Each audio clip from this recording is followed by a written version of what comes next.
नमस्कार दोस्तों, स्वागत है आपका आर के क्लासेस में। अभी हम लोग पढ़ने वाले हैं बिहार की प्रमुख नदियाँ। साथ ही जो इम्पोर्टेंट फैक्ट्स बनते हैं उनको भी देखेंगे और विस्तार से इसे पढ़ेंगे।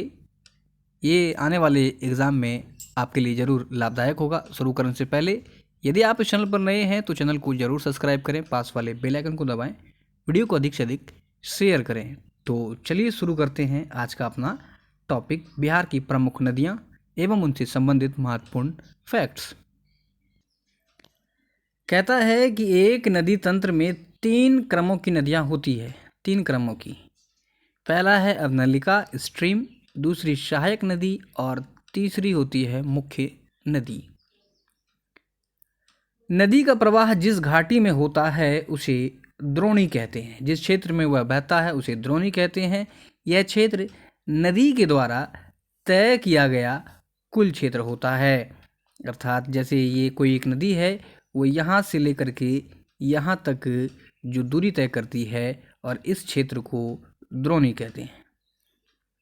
नदी के आसपास का क्षेत्र जहाँ से नदी को जल प्राप्त होता है उसे संभरण कहते हैं। ये इम्पोर्टेंट है।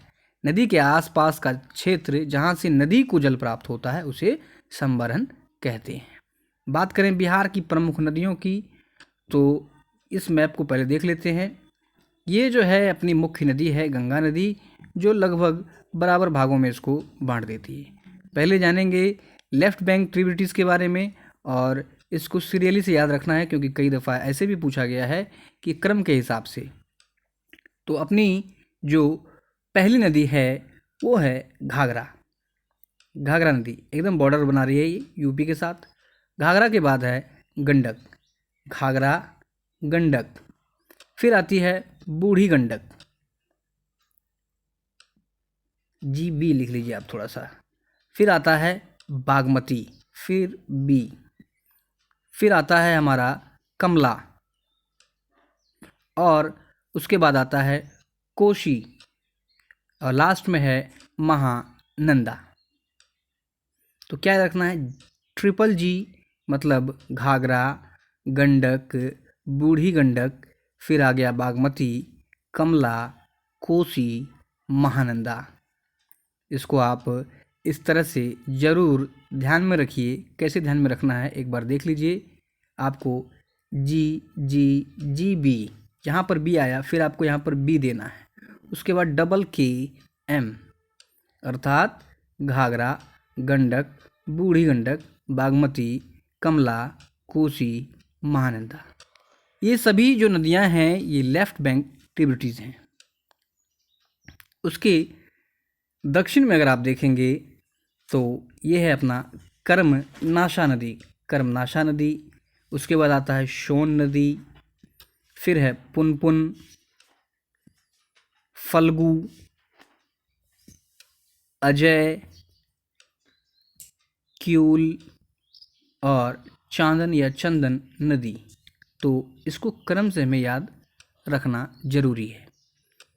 बात करें इन क्षेत्रों की नदियों की, कौन सी, घाघरा, गंडक, बूढ़ी गंडक, बागमती, कमला, कोसी, महानंदा, तो ये सालों भर बहने वाली नदियां हैं।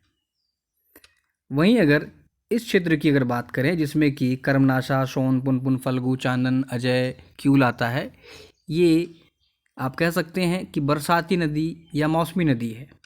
इसमें जो जल का अभाव पाया जाता है इन क्षेत्रों में पाए जाने वाली नदियों में। और इन क्षेत्रों में जो है जो नदियाँ होती है उनमें जल का अभाव नहीं होता, बल्कि ये तो प्रत्येक वर्ष बाढ़ लाती है। बात करें, कहता है कि गंगा बिहार की सबसे लंबी नदी है। बिहार की सबसे लंबी नदी है, देश की भी सबसे लंबी नदी है, 2525 किलोमीटर। बिहार में इसकी लंबाई 445 किलोमीटर है, ध्यान रखना, 445 किलोमीटर। गंगा की सहायक नदी में बाएं तट से मिलने वाली नदियां जो हैं यह Ghaghara, Gandak, Burhi Gandak, Bagmati, Kamla, Kosi, Mahananda. Triple G B B K M, clear हो गया। वहीं दाएं तट से मिलने वाली नदियों की अगर बात करें तो इसमें शामिल है कर्मनाशा, सोन, पुनपुन, फल्गु, अजय, क्यूल, चांदन। तो ये हमें जरूर ध्यान में रखना है, कई दफ़ा इससे प्रश्न बनता है क्रम के हिसाब से, बाएं तट से दाएं तट से ये पूछा जाता है। बात करें नदी की प्रकृति कैसी होती है तो देखिए, पहला है अनुवर्ती नदी। अनुवर्ती नदी जो मुख्य नदी होती है उसे कहते हैं अनुवर्ती नदी। जैसे कि ये एक मुख्य नदी है गंगा, तो इसे कहेंगे अनुवर्ती नदी। परवर्ती नदी, कोई नदी जो पहाड़ी क्षेत्रों से आकर इसमें मिल जाती है, ठीक है। जैसे गंडक, कमला, ये पहाड़ी क्षेत्रों से आकर के मुख्य नदी में मिलती है, तो ऐसी नदियों को परवर्ती नदी कहेंगे। वहीं प्रतिवर्ती नदी, जैसे बात करें फल्गु हो, सोन हो, पुनपुन हो, ये सब क्या है, पठारी क्षेत्र से निकल करके मुख्य नदी में मिल रही है, तो ऐसी नदियों को प्रतिवर्ती नदी कहते हैं। वहीं अगर हमसे पूछ ले पूर्ववर्ती नदी कौन किसे कहते हैं, तो हिमालय के पार से आने वाली नदी। बिहार में कोसी को पूर्ववर्ती नदी माना गया है। इसके अलावा सिंधु, ब्रह्मपुत्र, इसे भी पूर्ववर्ती नदी कहते हैं। तो ये ध्यान में रखना है, अनुवर्ती नदी हो गया मुख्य नदी, परवर्ती क्या, जो पहाड़ी क्षेत्रों से आकर के मुख्य नदी में मिल रही है, प्रतिवर्ती क्या, जो पठारी क्षेत्र से जाकर के मिल रहा है, और पूर्ववर्ती क्या, जो हिमालय के पार से आकर के मिल रहा है। जरूर ध्यान में रखें, सवाल अगर हमसे पूछ सकता है कि निम्न में प्रतिवर्ती नदी कौन सी है, सोन, पुनपुन, गंडक, कमला, इनमें से कोई नहीं, एक से अधिक, तो ध्यान रखना है कि आपको मोस्टली ये जरूर ध्यान में रख लेना है कि इधर से जो नदी जाके गंगा में मिल रही है, जो कि हम लोगों ने पढ़ा था, है ना, कर्मनाशा था, सोन था, फल्गु था, पुनपुन था, क्यूल था, अजय था, तो ये नदियाँ जो है प्रतिवर्ती नदियाँ हैं। जबकि पहाड़ी क्षेत्रों से आकर के गंगा में कौन सी नदी मिल रही थी, घाघरा, गंडक, बागमती, कमला, कोसी, महानंदा, ये सब क्या है, परवर्ती नदी है। कोसी इसमें नहीं होगा, कोसी पूर्ववर्ती नदी माना जाता है। बात करें घाघरा नदी की तो कहता है यह उत्तर प्रदेश एवं बिहार के बीच सीमा का निर्धारण करता है। इस तरह से भी हम लोगों ने मैप अगर देखा, अगर आपने देखा होगा तो यहाँ पर है घाघरा, ये वाला सबसे अंतिम में, ये क्या कर रहा है, यूपी और बिहार के बीच सीमा का निर्धारण करता है। इसे सरयू नदी भी कहते हैं, ध्यान रखिए, इसे कौन सा नदी अन्य नाम से जाना जाता है, सरयू नदी के नाम से जाना जाता है। अब बात करेंगे गंडक नदी की। देखिए, गंडक नदी को नारायणी नदी भी कहते हैं। मोस्ट इंपॉर्टेंट, निम्न में से किसे नारायणी नदी कहते हैं, तो गंडक को कहते हैं, ध्यान रखना है। धार्मिक महत्व होने के कारण गंडक नदी को शालिग्राम या शालिग्रामी नदी भी कहा जाता है। तो गंडक के हमारे पास दो नाम निकल करके आए हैं, नारायणी और शालिग्रामी नदी कहते हैं। कहता है कि भारत में यह पश्चिमी चंपारण में प्रवेश करती है। बिहार का अगर मैप हो, आपको याद हो, तो इस तरह से कुछ एक मैप है हम लोगों ने बनाया था, ये वाले भाग से ये भारत में और बिहार में प्रवेश करती है। गंडक नदी पर त्रिवेणी परियोजना है। अब बताइए कितनी बार बीपीएससी में क्वेश्चन पूछा जा चुका है, त्रिवेणी परियोजना किस नदी पर है, तो ध्यान रखना है गंडक नदी पर। कहता है कि पटना शहर इन तीन नदियों का संगम क्षेत्र है। ध्यान रखिएगा कैसे कैसे, यहाँ पर देख लीजिए, ये अपनी मुख्य नदी गंगा है, इधर से पश्चिमी चंपारण होते हुए गंडक मिल रही है, और इधर से अमरकंटक के पठार से निकलने वाली सोन नदी, ये तीनों पटना के क्षेत्र में मिलती है।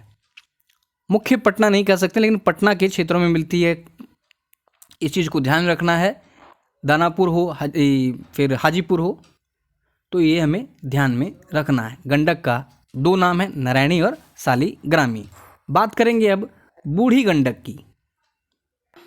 बूढ़ी गंडक देखिए सोमेश्वर श्रेणी से निकलता है। इंपॉर्टेंट सवाल पूछ लेगा कि बूढ़ी गंडक कहाँ से निकलता है, तो सोमेश्वर श्रेणी से, और बेगूसराय के पास यह गंगा में मिल जाता है। सवाल हमसे यह भी पूछ सकता है कि बूढ़ी गंडक जो है गंगा में कहाँ मिलता है, तो बेगूसराय के पास। आगे बात करेंगे बागमती नदी की। तो बागमती नदी का उद्गम महाभारत श्रेणी से होता है, महाभारत श्रेणी से, और महाभारत श्रेणी कहाँ पर है, आप जरूर कमेंट करके बताइए। ठीक है, आगे कहता है कि बागमती उत्तरी बिहार के क्षेत्र में बाढ़ के लिए जाना जाता है। उत्तरी बिहार, इस तरह से अगर मैप बनाए तो इस क्षेत्र में बागमती जो है बाढ़ के लिए जाना जाता है, और यह जयनगर के पास प्रवेश करता है बिहार में। नेक्स्ट है, जयनगर के पास कमला प्रवेश करता है, ध्यान रखें बागमती नहीं कमला। कमला नदी को नेपाल में पवित्र नदी माना जाता है। सवाल अगर पूछ ले बिहार में प्रवेश करने वाले किस नदी को नेपाल में पवित्र माना जाता है, तो वो है नदी कमला। अब बात करेंगे कोसी को। कोसी को सप्तकोसी एवं बिहार का शोक कहा जाता है। ध्यान रखिएगा, सप्तकोसी कोसी को कहते हैं, बिहार का शोक सौरव बिहार कोसी नदी को कहा जाता है। क्यों? क्योंकि लगातार मार्ग परिवर्तन करने के कारण इसके द्वारा बिहार में भारी क्षति की जाती है। यह जो है कोसी खगड़िया के पास गंगा नदी में मिलता है। बात करेंगे महानंदा की, तो महानंदा बिहार एवं पश्चिम बंगाल के बीच सीमा बनाता है। अगर आपको मैप याद हो तो इस तरह से जब हम लोगों ने मैप बनाया था तो इधर वाली पहली नदी को हम लोगों ने देखा था कि यह यूपी और बिहार के बीच सीमा बना रहा है, और सबसे अंत में जो है महानंदा नदी यह बिहार और पश्चिम बंगाल के बीच सीमा बना रहा है। ठीक है, घाघरा, ये घाघरा थी, ये महानंदा है। अब बात करेंगे इन क्षेत्रों में बहने वाली नदियाँ। पठारी क्षेत्रों से निकलकर जो है गंगा में मिलने वाली नदियाँ प्रतिवर्ती नदियाँ कहलाती है। कर्मनाशा नदी की अगर बात करें तो कहता है कि यह यूपी एवं बिहार के बीच प्राकृतिक सीमा बनाता है।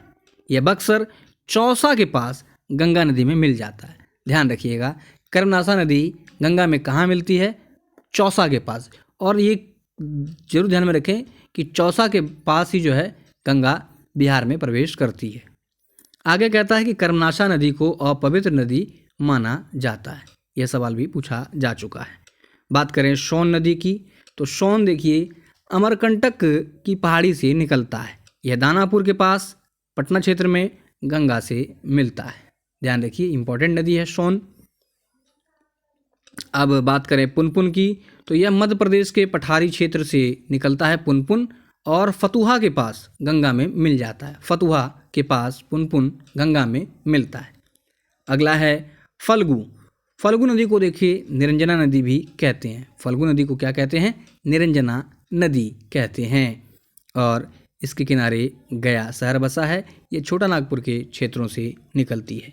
तो 2-4 काफ़ी इंपॉर्टेंट फैक्ट हैं जो कि प्रीवियस ईयर में पूछे भी गए हैं, उनको हमें ज़रूर से ज़रूर ध्यान रखना है कि अपवित्र नदी कौन सी है, फिर लेफ्ट बैंक की नदियाँ कौन सी है, राइट बैंक की नदियाँ कौन सी है। ठीक है, शालिग्राम नदी किसे कहते हैं, नारायणी नदी किसे कहते हैं, कमला जो है नेपाल की पवित्र नदी है, अनुवर्ती नदी, प्रतिवर्ती नदी, ये किसे कहा जाता है। तो इन सभी फैक्ट को हमें ज़रूर ध्यान में रखना है। इसके बाद आप हो सकता है तो आप इम्तियाज़ अहमद सर की बुक को ज़रूर टेस्ट लगाएं, तो उसमें आपको अच्छा रिजल्ट मिलेगा। उम्मीद है आपको ये समझ में आया होगा। वीडियो अच्छा लगा तो इसे लाइक और शेयर जरूर करें। मिलते हैं जल्दी अगले लेक्चर में। धन्यवाद।